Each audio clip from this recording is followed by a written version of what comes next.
Mafia Atiq Ahmad, जिसे करीब 9 महीने पहले चकिया के कसारी मसारी कब्रिस्तान में दफन कर दिया गया, जिसके नाम का खौफ भी अतीक के साथ कब्र में दफन हो गया। लेकिन गुनाहों के रास्ते पर चलकर रंगदारी और जबरदस्ती से बनाई गई संपत्ति आज वो सब कुर्क हो रही है, या फिर उन पर बाबा का बुलडोजर चल रहा है।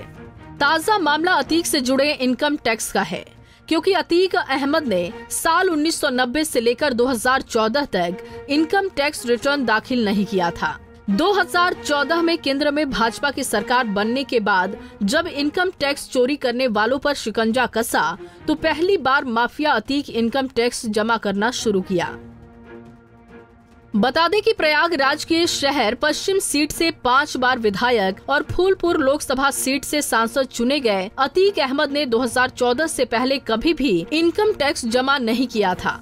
माफिया के रसूख का असर था या उसका डर, कभी इनकम टैक्स डिपार्टमेंट ने भी उसकी तरफ अपनी निगाहें नहीं फिराई। जबकि साल 2014 तक अतीक अहमद का नाम राजनीति के साथ ही गुंडई की वजह से देश भर में मशहूर हो चुका था।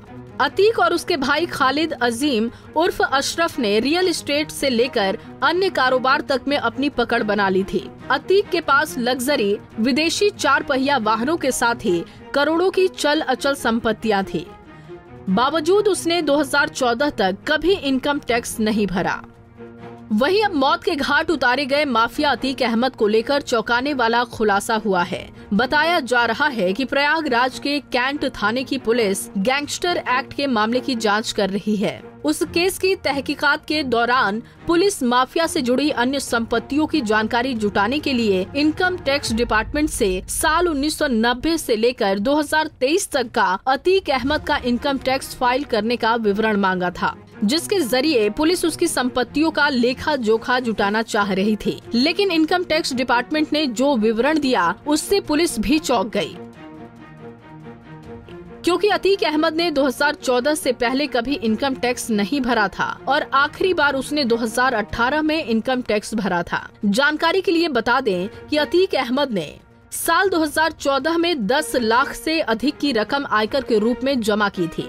वहीं 2018 में 16 लाख से अधिक की रकम आयकर के रूप में चुकाया गया था, जबकि 2018 के बाद अतीक अहमद के नाम पर कोई इनकम टैक्स नहीं जमा किया गया।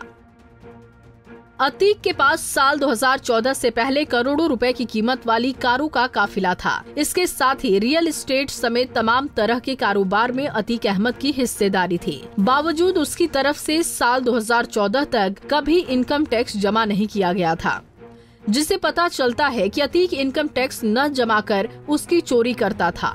Bureau report, Punjab Kesari TV. हमसे जुड़े रहने के लिए हमारे YouTube चैनल को सब्सक्राइब करें और नई वीडियो की नोटिफिकेशन के लिए बेल आइकॉन को दबाएं।